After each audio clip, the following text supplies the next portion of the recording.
NATO summit पर NATO chief के Trump को डैडी कहने पर दिलचस्प सूरत-ए-हाल सामने आई है। दोनों की ये गुफ्तगू सोशल मीडिया पर इतनी वायरल हुई कि नेटो चीफ को वजाहत देना पड़ गई। इस दिलचस्प सूरत-ए-हाल पर देखिए ये रिपोर्ट। नेटो चीफ मार्क रुटे ने अमरीकी सदर डोनाल्ड ट्रम्प को डैडी कह डाला। Israel got hit very hard, especially the last couple of days. Israel was hit really hard. Those ballistic missiles, boy, they took out a lot of buildings, and they've been great. We're going to talk to them next week with Iran.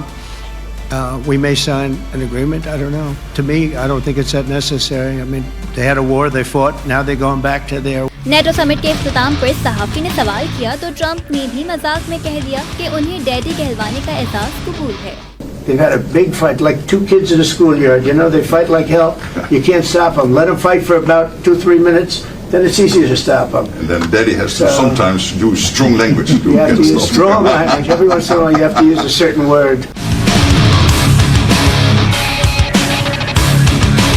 NATO chief का अमरीकी सदर को daddy कहना social media पर इतना viral हुआ कि उन्हें वजाहत करना पड़ गई। The daddy thing, I didn't call him daddy. What I said is that sometimes in Europe, I hear sometimes countries saying, hey Mark, will the US stay with us? And I said, that sounds a little bit like a small child asking his daddy, hey, are you still staying with the family? So in that sense, I use daddy, not that I was calling President Trump daddy. Social media पर Trump और NATO chief की ये हल्की फुल्की गुफ्तगू बहुत ज्यादा viral हुई और सार्फिन ने इसे मुख्तलिफ तबसरों के साथ खूब शेयर किया।